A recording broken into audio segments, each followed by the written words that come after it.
Lumalagok na mainit na kape si Samantha habang naupo sa lumang bangko ng kanilang kusina. Ang amoy ng pandesal ay bumabalot sa maliit nilang bahay. "Anak, gusto mo bang dagdagan ng palaman yung pandesal mo?" Tanong ng kanyang ama habang naglalagay ng mantikilya sa tinapay niya. "Okay lang po ako, tay. Magtitipid na lang ako para makaipon ng pambili ng bagong sapatos." Tugon ni Samantha, sabay ngiti at kagat sa pandesal na walang palaman. Ang ama niya si Mang Rudy ay isang palabirong tao. May mabibigat na trabaho bilang isang mekaniko sa isang talyero sa bayan. Ngunit kahit madalas na pagod mula sa trabaho, hindi nawawala ang sigla nito. "Kung kaya mo nang mag-ipon, aba, baka balang araw, ikaw na magpatayo ng mansyon natin ha?" Biro ng kanyang ama, sinasabayan pa ng pagtapik sa balikat ni Samantha. "Tay naman, mansyon agad? Kahit maayos na sapatos lang muna." Sagot ni Samantha na humahagik-gik.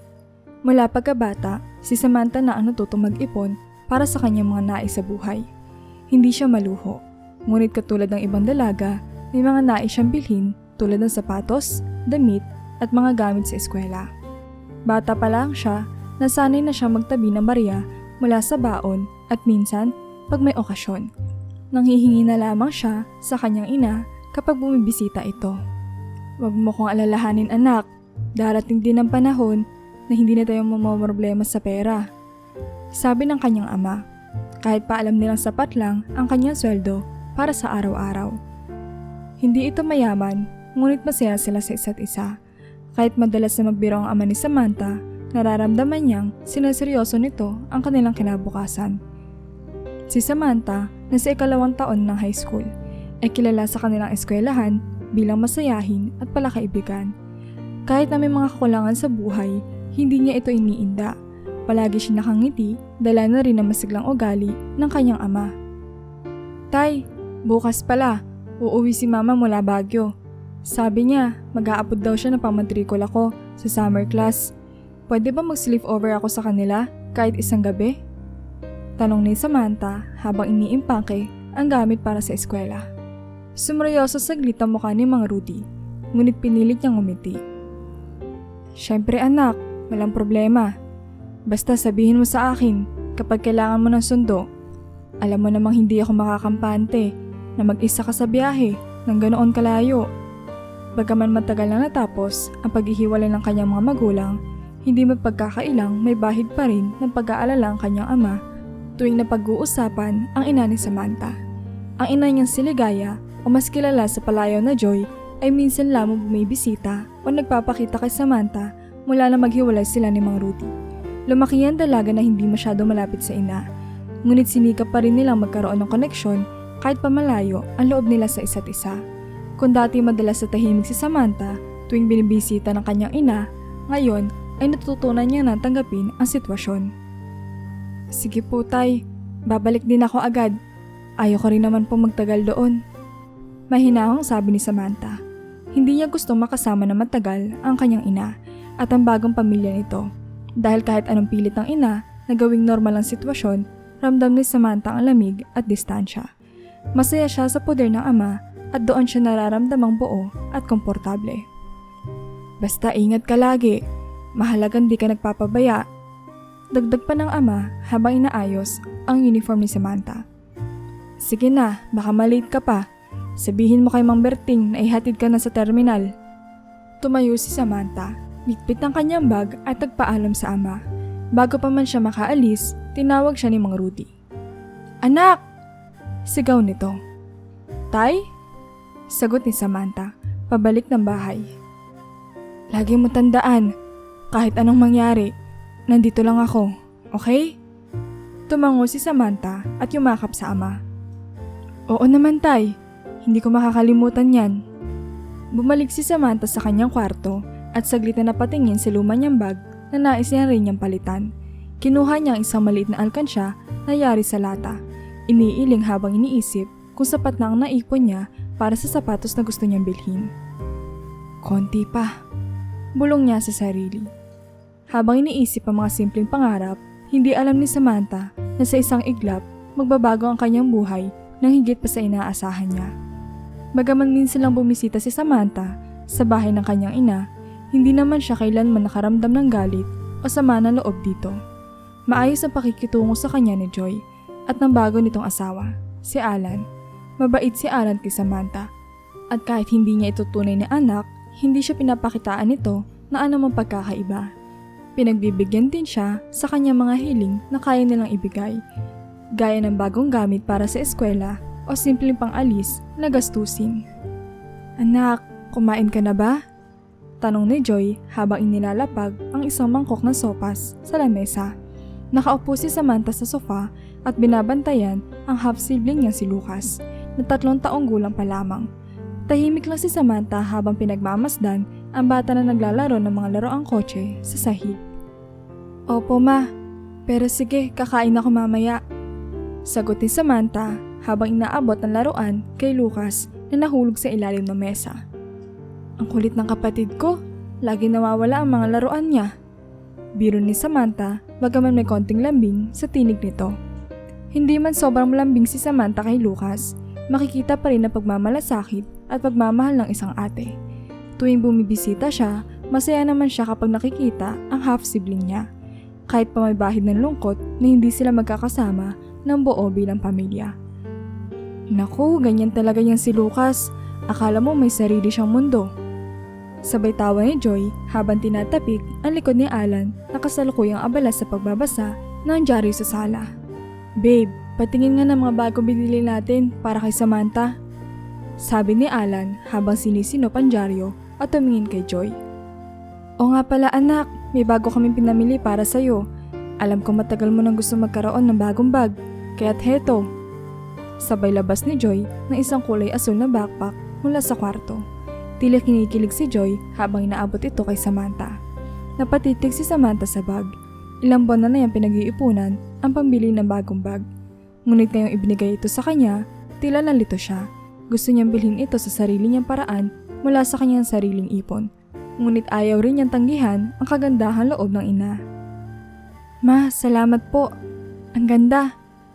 Pero, okay lang po ba to? Hindi ko naman po kailangan ng bagong bag ngayon.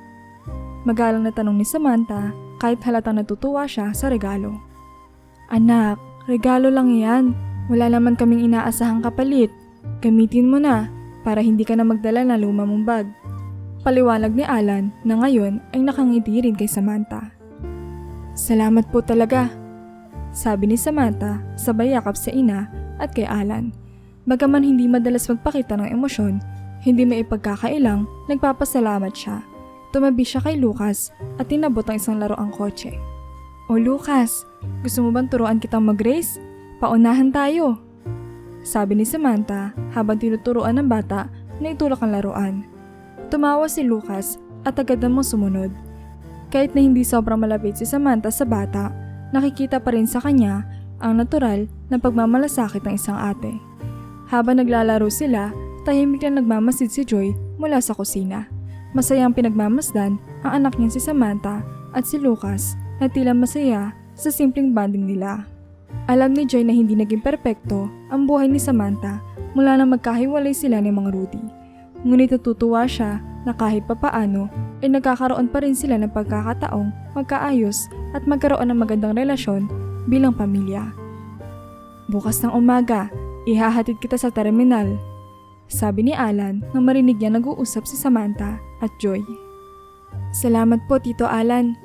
Tugon ni Samantha, tumitig pa rin kay Lucas na abala sa paglalaro. Sa simpleng mga oras na ito, naramdaman ni Samantha ang kaibahan ng kanyang buhay sa dalawang tahanan. Ngunit sa parehong lugar, ramdam niya ang pagmamahal sa poder ng kanyang ama na lagi nagpapatawa at dito sa bahay ng kanyang ina kung saan naroon ng bagong pamilya na tanggap siya. Sa unang araw ng kolehiyo ni Samantha, may halong saya at kaba ang nararamdaman niya habang naglalakad papasok ng universidad.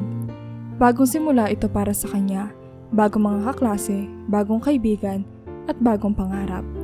Sa kabila ng lahat ng ito, naisip niya na masaya-masaya rin ang kanyang ama para sa kanya. Simulat sa pool, buo ang suporta ni Mang Rudy sa lahat ng kanyang ginagawa. Siya ang dahilan kung bakit may tiwala si Samantha sa sarili at hindi niya iniinda ang mga pagsubok sa buhay. Naging magaan ang unang semestre ni Samantha sa kolehiyo. Masipag siyang mag-aral at nakikisalamuha sa kanyang mga kaklase. Madalas siya nagpapadala ng mensahe sa ama, nagtatanong kung kamusta na ito. Isang araw, napansin niya hindi na tulad ng dati ang sagot ni Mang Rudy. Lagi itong abala o hindi na masyadong nakakauwi na maaga. Hanggang sa isang gabi, habang kumakain sila ng hapunan, biglang nagsalita ang kanyang ama. Anak, may sasabihin ako sa'yo. May bago akong nobya. Gusto ko sana siyang ipakilala sa'yo. Si Samantha, kahit bahagyang nagulat, ay ngumiti na lamang. Masaya siya para sa ama dahil matagal na rin itong walang katuwang sa buhay mula na maghiwalay sila ng kanyang ina. Talaga, Tay? Masaya ako para sa'yo. Kailan niyo po balak magpakilala? Tanong ni Samantha habang ipinapasa ang ulam sa kanyang ama. Bukas, darating siya dito. Maghahapunan tayo na sabay-sabay. Sagot ni Mang Rudy halatang may excitement sa boses nito. Dumating ang araw ng pagpapakilala. Si Elena, ang bagong nobya ni Mang Rudy, ay maganda at mukhang maayos ang unang tingin. Tahimik lang si Samantha habang nakikipagkwentuhan si Elena at Mang Rudy. Halos isang oras din sila nag-usap bago nagpaalam si Elena na uuwi na. Nag-iwan nito ng magandang impresyon kay Samantha kahit may nararamdaman siyang kakaiba. Lumipas ang ilang buwan at tuluyan nang tumira si Elena sa bahay nila Samantha at Mang Rudy. Dito na nagsimulang maramdaman ni Samantha ang tunay na ugali na nobya ng kanyang ama. Minsan, habang nag-aayos ng mga libro si Samantha, tinawag siya ni Elena mula sa sala. Samantha, pwede ba kitang pakiusapan? Pakihugasan naman yung mga plato sa lababo. Sabi ni Elena na nakaupo lang at nanonood ng telebisyon. Tumigil si Samantha sa ginagawa at saglit na napatingin sa nobya ng kanyang ama. Teka lang po tita, tapusin ko lang po itong ginagawa ko. Huwag mo na ako pabalik-balikin. Bilisan mo, ayoko nang tamad na kasama sa bahay. Malamig na sagot ni Elena, baka sa mukha nito ang pagkairita. Nag-iinit ang ulo ni Samantha, pero pinigilan niya sumagot ng pabalang. Hindi siya sanay na ganito ang trato sa kanya, lalo na't hindi naman siya tinuturing na katulong sa sarili niyang tahanan. Sa kabila nito, sinunod na lamang niya ang sinabi ni Elena at nagtungo sa kusina. Dumating ang puntong hindi na nakayanan ni Samantha ang masungit na ugali ni Elena. Minsan, nauwi ito sa isang pagtatalo. Bakit ba parati mo ko inuutusan na parang katulong? Galit na tanong ni Samantha, hindi na nakatiis matapos utusan na naman ni Elena na maglinis ng buong bahay kahit abala siya sa pag-aaral. Ano ngayon kung inuutusan kita? Dito ka nakatira, diba? Kaya dapat lang tumulong ka. Balik ni Elena, ang mga matay nalilisik sa galit. Wala kang pakialam kung paano kita pakitunguhan. Hindi ka bata rito. Pakiusap lang tita. Hindi ako katulong dito. Hindi ko deserve ang trato mo sa akin. Sagot ni Samantha, pilit na pinipigilan ang mga luha sa mata. Dumating si Mang Rudy, galing sa trabaho at narinig ang kanilang pagtatalo. Ano ba nangyari dito? Tanong niya habang nag-aalis ng sapatos sa may pinto. Tay, hindi ko na kaya. Laging masungit si Tita Elena sa akin. Lagi niya ako inuutusan na parang wala akong ibang dapat gawin, kundi sundin lahat ng gusto niya. Sigaw ni Samantha, hindi na napigilan ang damdamin. Anak, pakisamahan mo na lang si Elena. Alam ko hindi ito madaling sitwasyon, pero gusto ko siyang makasama. Ito naman ang unang pagkakataon na nagmahal ako ulit, kaya sana maintindihan mo. Malumanay na sabi ni Mang Rudy, halatang nahihirapan sa sitwasyon. Nabigla si Samantha sa narinig mula sa kanyang ama. Akala niya, maiintindihan siya nito at makikinig sa mga hinaing niya. Pero sa pagkakataong iyon, mas pinili ni Mang Rudy na kampihan si Elena. So, yun na lang masasabi mo, Tay? Wala ka bang pakialam sa nararamdaman ko? Tanong ni Samantha, halatang nasaktan. Anak, humihingi ako ng tawad. Pero gusto ko rin naman sumubok na maging masaya ulit. Paliwanag ng kanyang ama, may bahid ng lungkot sa boses nito. Hindi na nakapagsalita si Samantha. Naramdaman niya ang bigat ng sitwasyon. Mahal niya ang kanyang ama, pero hindi niya matanggap ang pakikitungo ni Elena sa kanya. At lalo pat parang wala siyang laban dito. Kahit sa araw ding iyon, nagdesisyon siyang umalis ng bahay. Ma, Pwede ba akong tumira dito? Tanong ni Samantha kay Joy habang nakaupo sila sa hapagkainan. Hindi niya alam kung saan pa siya pupunta. Kaya't sa huli, sa bahay ng kanyang ina siya tumuloy. Siyempre naman anak, welcome ka dito. Alam ko namang hindi madali ang sitwasyon mo sa bahay ng papa mo. Sagot ni Joy, bakas ng pag-aalala sa kanyang boses. Nag-away po kami ni Tita Elena ma. Tapos, kinampihan pa siya ni papa. Sabi ni Samantha, hindi mapigilang humikbi habang ikinukwento ang lahat. Tahan na anak, alam kong mahal ka ng papa mo. Siguro, nahihirapan lang siya ngayon sa bago niyang relasyon. Bigyan mo siya ng panahon. Malumanay na sabi ni Joy habang hinihimas ang likod ng anak. Ngunit sa kalablooban ni Samantha, pakiramdam niya ay tuluyan na naputol ang koneksyon niya sa kanyang ama. Lumipas ang mga taon at hindi na rin siya pinabalik ni Mang Rudy sa kanilang bahay. Amin sa malapit nilang relasyon bilang mag-ama ay parang isang pirasong papel na unti-unting nalalagas hanggang sa tuluyan nang mawala. Dahil rito, lalo pa naging malapit si Samantha sa kanyang ina at kay Alan, pati na rin sa kapatid niyang si Lucas. Hindi niya akalaing sa ganitong paraan matatapos ang kanilang pamilya. Ang pamilya na dati ay puno ng tawanan at saya. Ngayon ay tila ba may pader na naghihiwalay sa kanila. Lumipas sa mga taon at sa wakas, natapos na ni Samantha ang kanyang pag-aaral. Isang araw na punong-puno ng saya ang kanyang graduation. Suot ang toga, bitbit ang diploma at kitang-kita sa mga mata ng kanyang ina at mga kaibigan ang pagmamalaki sa kanya. Pero sa kabila ng tagumpay na ito, may kalungkutan sa puso ni Samantha. Habang yakap-yakap siya ng kanyang ina at ng mga kaibigan niya, tila ba may malaking espasyo sa kanyang puso ang hindi mapuno. Ang pagkawala ng kanyang ama sa isa sa pinakamahalagang araw ng kanyang buhay. Nilingon niya ang paligid habang umaasa pa rin sa kaunting himala. Baka naman dumating siya.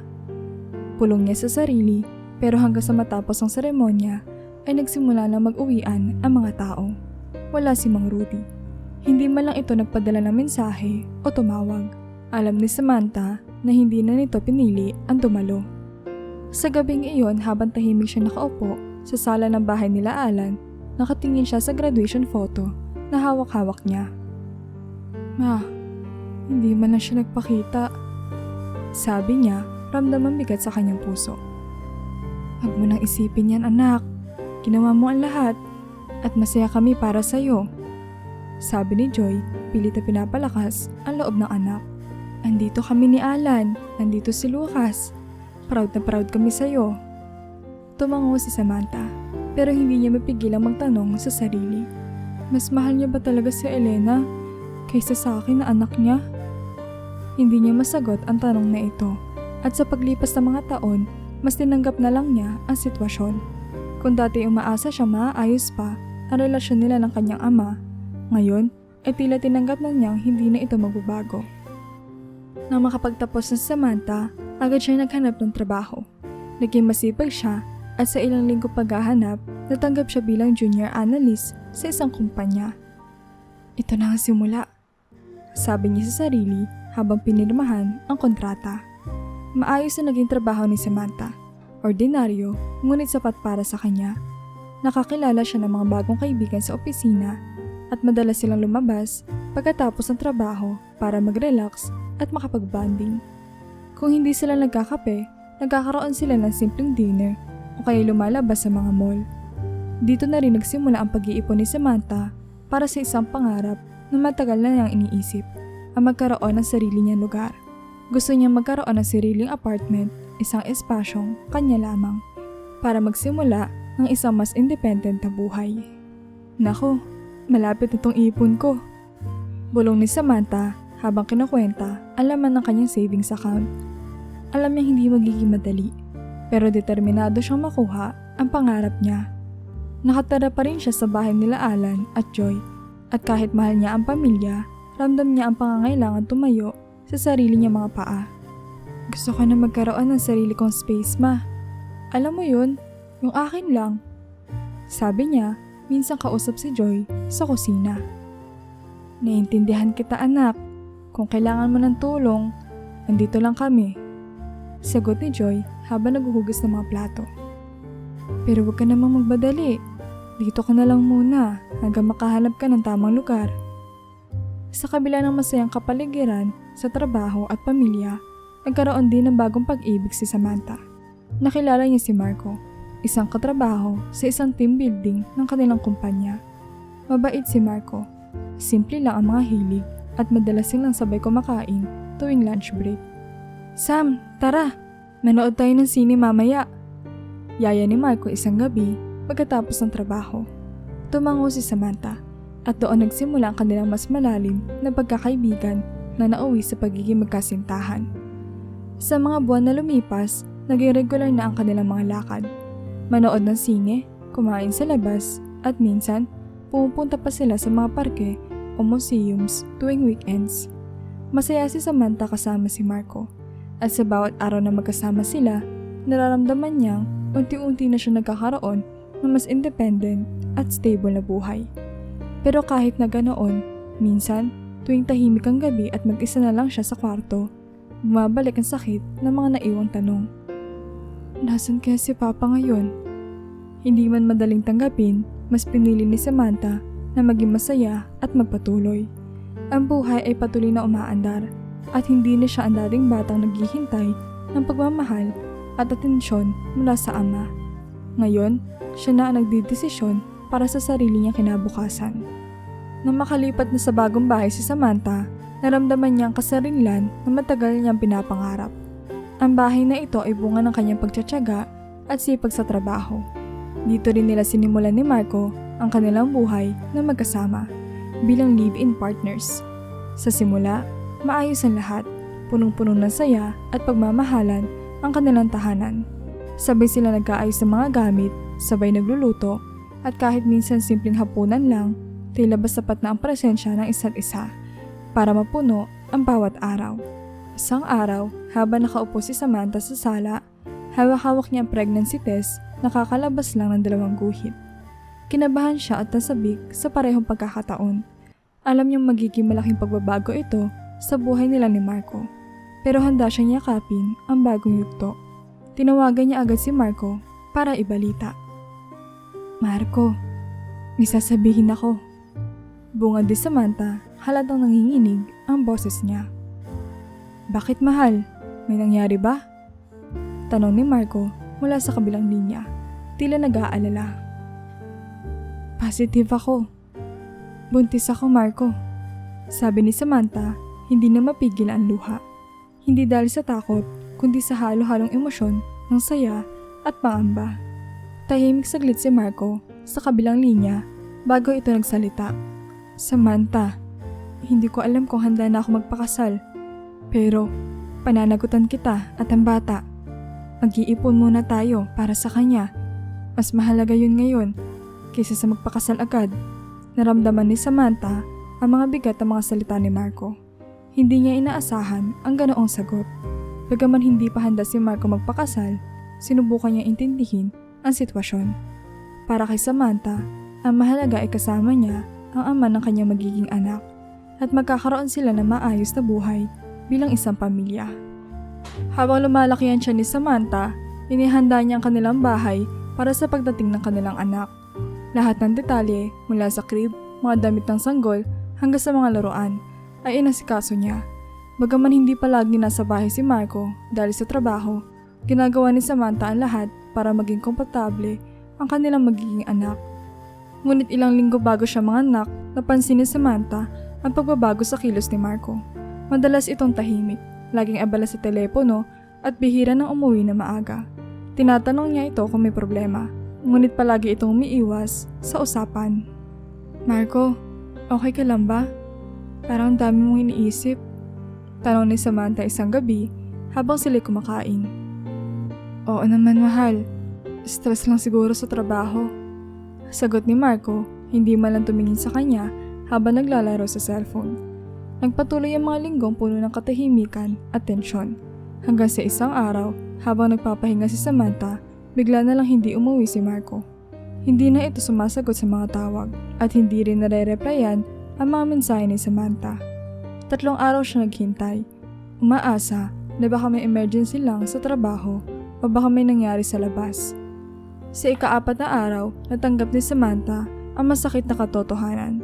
Iniwan na siya ni Marco. Walang paliwanag, walang paalam, basta na lang ito naglaho. Parang isang bula, bigla na lang siya nawala sa kanilang buhay. Ramdam ni Samantha ang napakalalim na sakit at pagkabigo. Halos hindi niya matanggap ang nangyari. Sa gitna ng kanyang pagbubuntis, iniwan siya ng taong inaasahan niyang magiging katuwang niya sa buhay. Magdamag siyang umiiyak, mag-isa sa kanilang bahay. Hawak-hawak ang litrato nila ni Marco habang iniisip ang lahat ng mga pangarap at plano nila na ngayon ay tila isang malaking kasinungalingan. Paano mo nagawa to, Marco? Paano mo kami nagawang iwan? Bulong niya sa sarili habang tumutulo ang luha sa kanyang mga pisngi. Ngunit sa kabila ng matinding kalungkutan, alam ni Samantha na hindi siya pwedeng sumuko. Hindi siya pwedeng mawala ng pag-asa. Hindi para sa sarili, kundi para sa batang dinadala niya sa kanyang sinapupunan. Sa kabila ng lahat, pinangako ni Samantha na magiging malakas siya para sa kanyang anak. Ipinangako niya na kahit kailan, hindi niya uulitin ang pagkakamali ng kanyang ama, na mas piniling sundin ang sariling kaligayahan kaysa sa kapakanan ng anak. Siya mismo ang magiging pader ng kanyang anak, ang magsisilbing sandigan nito sa bawat laban ng buhay. Hindi kita iiwan. Hindi ako katulad ng papa mo. Bulong ni Samantha habang nakahiga, pinapakalma ang sarili. Kahit malayo pa ang laban, buo ang loob ni Samantha na kayanin ang lahat ng pagsubok para sa kanyang anak. Lumipas ang ilang linggo at sa wakas, nanganak na si Samantha, ng isang malusog na sanggol. Nang una niya makita ang kanyang anak, bigla na wala ang lahat ng sakit at pangungulila. Sa halip, napalitan ito ng pagmamahal na walang kapantay. Sa mga mata ng kanyang anak, nakita niya ang bagong simula. Isang buhay na puno ng pag-asa. Simula ngayon, ikaw ang magiging mundo ko, sabi ni Samantha habang yakap-yakap ang kanyang anak. Pagkapanak ni Samantha kay Lorenzo, unti-unti niyang sinimulan ang kanyang bagong yugto bilang isang single mother.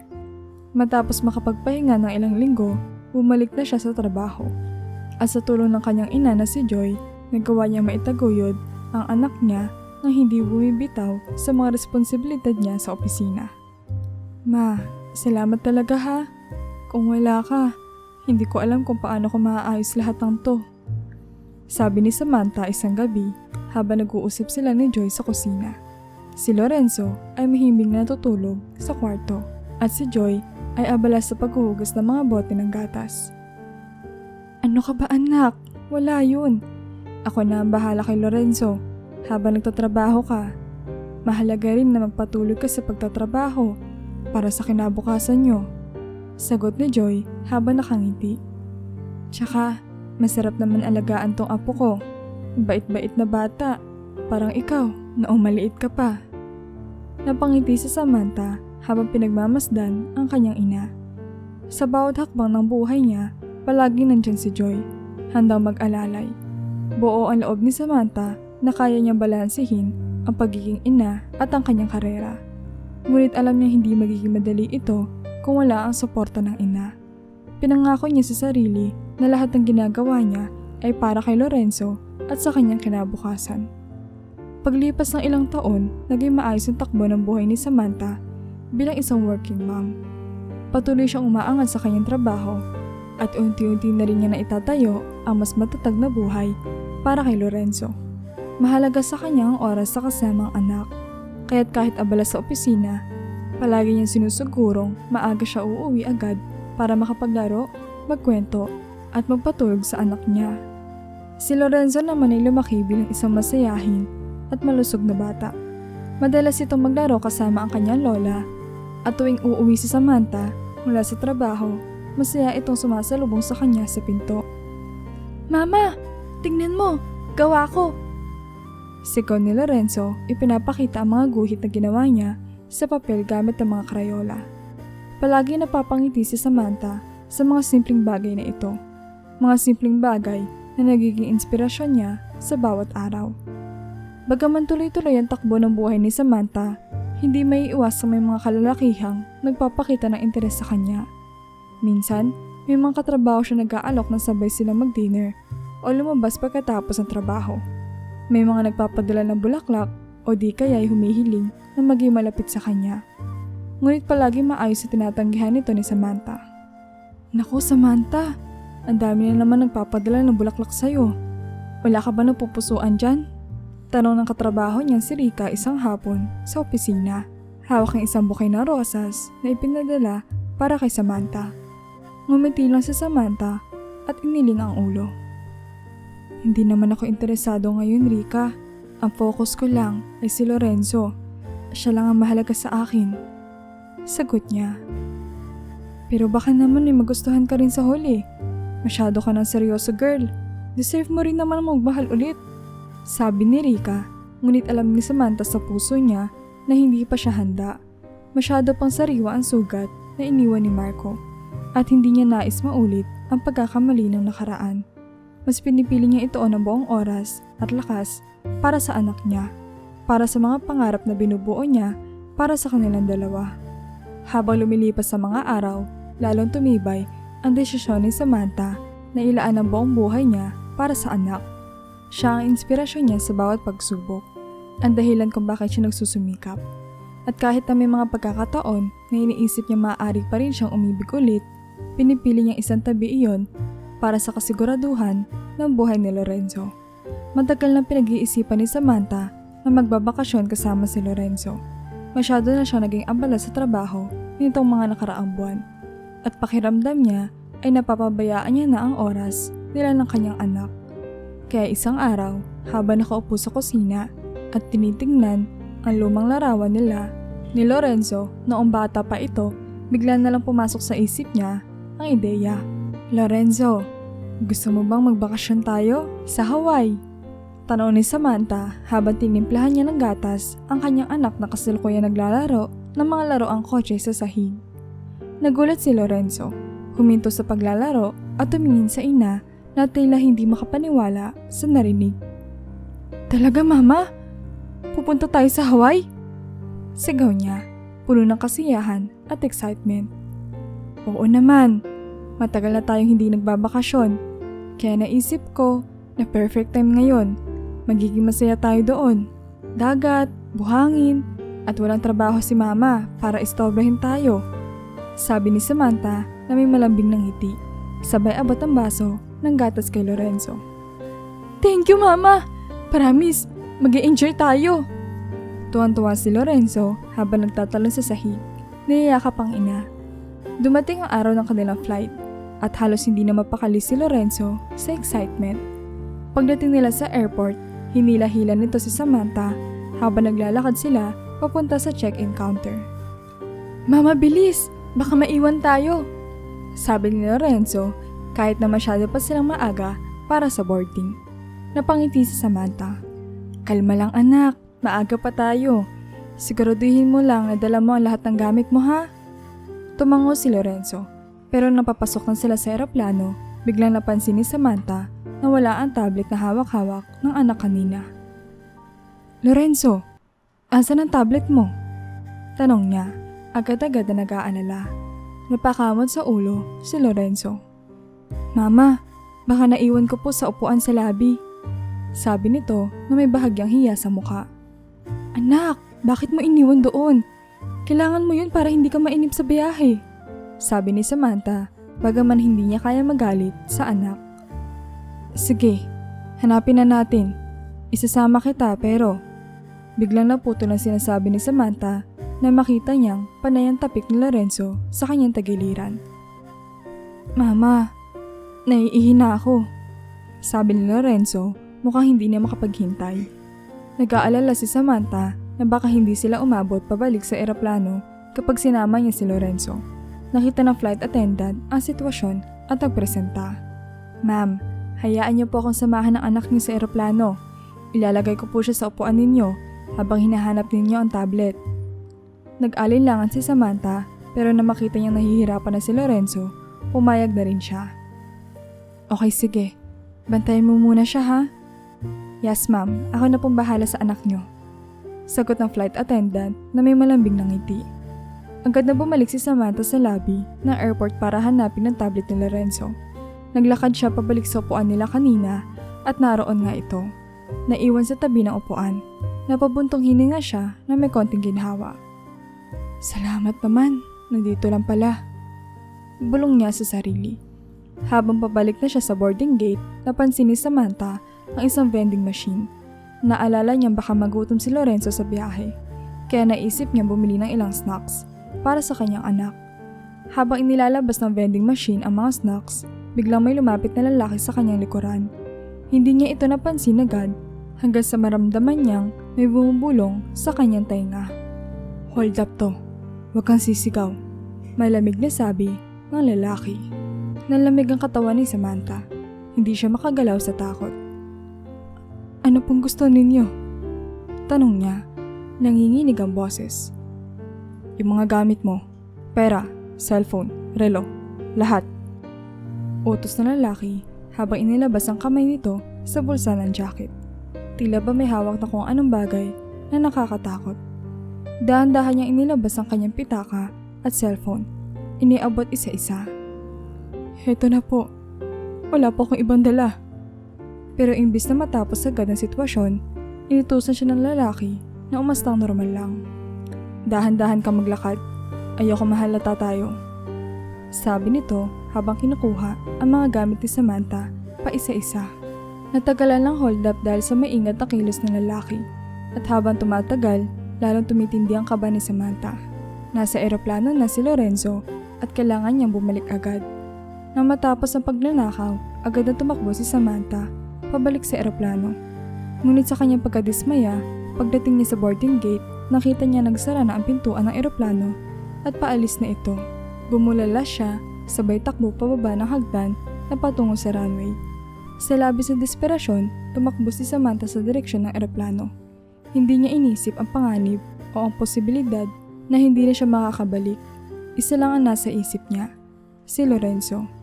Habang tumatakbo, nakita niya hindi pa umaandar na mabilis ang eroplano. Nagawa niya makalapit sa mga gulong nito at sa hindi malamang dahilan, nagkaroon siya ng lakas ng loob na umakyat patungo sa pakpak. Kapit na kapit siya sa gilid ng pakpak ng eroplano habang sinisikap niyang sumilip sa loob ng bintana. Kumatok siya na malakas, umaasa may makakita sa kanya. Nagulat ang ilang pasahero nang mapansin ang isang babae na nakakapit sa pakpak. May babae sa pakpak ng eroplano! Sigaw ng isang pasahero, tinatawag ang atensyon ng mga flight attendants. Agad na lumapit ang crew sa bintana at nagulat sila sa nakita.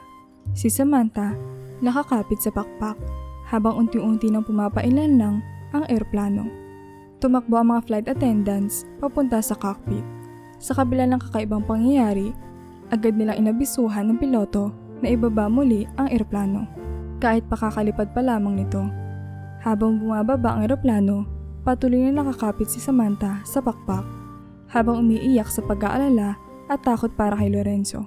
Nang tuluyang bumalik ang eroplano sa lupa, agad siyang bumaba mula sa pakpak at pumasok sa eroplano sa tulong ng mga tauhan ng airport na napanood ang mga pangyayari at nabigyang paliwanag ni Samantha kung bakit niya nagawa ang pag-akyat sa pakpak na sasakyan. Sa loob ng eroplano, naghihintay si Lorenzo. Hindi alam ang nangyayari. Nang makita siya ni Samantha, agad niya ito niyakap na mahigpit. Mama! Ano nangyari? Bakit po kayo tumakbo? Sorry anak, nagkaroon lang ng aberya. Pero nandito na ako. Hindi kita iiwan. Bulong ni Samantha habang humihingal pa sa takot at kaba. Sa mga oras na iyon, kahit papuno ng emosyon si Samantha, alam niyang gagawin niya ang lahat kahit anong panganib ang harapin para sa kanyang anak. Matapos ang kakatwang pangyayari sa airport, nalaman ni Samantha na kailangan niya magbayad ng multa dahil sa kanyang ginawa. Hindi na ito ay kinagulat ni Samantha. At kahit malaki ang halaga, hindi siya nagreklamo. Ang mahalaga sa kanya ay ligtas si Lorenzo. At kahit ano pang halaga ng pera, walang katumbas ang kaligtasan ng kanyang anak. Nang ipaliwanag sa kanya ng airport security ang multa, tumango lang si Samantha. Naiintindihan ko po, pero kung mauulit man ulit, gagawin ko pa rin yun. Kahit ano, para sa anak ko. Sabi niya ng buong puso, mahigpit na hawak ang kamay ni Lorenzo. Dahil sa insidente, hindi na natuloy ang kanilang bakasyon sa Hawaii. Sinubukan ni Lorenzo na hindi magpakita ng pagkadismaya. Ngunit halata pa rin sa mukha ng bata ang lungkot. "Sorry anak, hindi natuloy ang bakasyon natin," sabi ni Samantha habang yakap-yakap si Lorenzo nang bumalik sila sa kanilang bahay. "Pero promise, babawi ako. Magkakaroon pa rin tayo ng oras para mag-enjoy." Ngumiti si Lorenzo at umiling. "Okay lang mama, masaya naman ako, basta kasama kita." Napaluha si Samantha sa sinabi ng anak. Hinaplos niya ang buhok nito at mas lalong napatunayan sa sarili na kaya niyang isakripisyo ang lahat para kay Lorenzo. Makalipas ang ilang linggo, bumalik na si Samantha sa kanyang trabaho. Hindi naman nagtagal, bumalik ang lahat sa normal. Pero ngayon, may isang bagay siyang binago sa kanyang buhay. Siniguradong palagi may oras para kay Lorenzo. Kahit gaano pa kaabala sa opisina, tinatanong niya lagi ang sarili kung nasan siya sa buhay ng anak niya. Alam niyang hindi niya nais na maging katulad ng kanyang ama, na sa huli ay pinili ang ibang bagay kaysa sa sariling anak. Tuwing natatapos ang araw, palagi inaabangan ni Lorenzo ang pag-uwi ng kanyang ina. Hindi na tulad ng dati na madalas siyang abala sa trabaho. Ngayon, siguradong inuuwi ni Samantha ang bawat oras na maaari niyang ilaan para kay Lorenzo. "Mama, saan tayo pupunta bukas?" Tanong ni Lorenzo isang gabi habang magkatabi silang nakahiga sa kama. Gusto mo bang pumunta sa park? O kaya manood ng pelikula?" Tugon ni Samantha, nakangiti at nag-aayos ng kumot nila. "Gusto ko pong pumunta sa park. Mag-picnic po tayo. Tapos, maglaro tayo ng frisbee." Sabi ni Lorenzo, sabik sa ideya ng simpleng banding nilang mag-ina. Sige, gagawin natin lahat yan," sabi ni Samantha sabay yakap sa anak. Kinabukasan, nagdala sila ng simpleng baon, sandwiches, juice, at mga paborito ni Lorenzo. Habang naglalaro sila ng frisbee sa parke, ang tawa ng anak niya ay umaalingaw sa hangin at napansin ni Samantha ang isang bagay. Sa kabila ng lahat ng hirap, pagod at pagsubok, ito ang tunay na kasiyahan niya. Ang makita si Lorenzo na masaya. Habang nakaupo sila sa isang bench pagkatapos ng laro, hinihigop ni Lorenzo ang juice habang nakahilig sa balikat ng kanyang ina. "Mama, ang saya po ng araw na to. Thank you po," sabi ni Lorenzo ng buong kasiyahan. Napangiti si Samantha at hinilikan ng ulo ng anak. "Lagi kong sisiguraduhin anak na magiging masaya ka. Wala nang mas mahalaga pa sa akin kaysa sa'yo." Dahil sa pangyayaring iyon, sinimulan ni Samantha ang simpleng pangako sa kanyang sarili. Ang mahalin at talagaan si Lorenzo sa abot ng kanyang makakaya. Ano man ang dumating sa buhay nila. Hindi na niya hinanap ang pagmamahal o pagkalinga mula sa ibang tao. Sapat na sa kanyang pagmamahal ng kanyang anak. Lumipas sa mga taon at sa bawat pagsubok na dumaan, palaging pinili ni Samantha ang anak niya.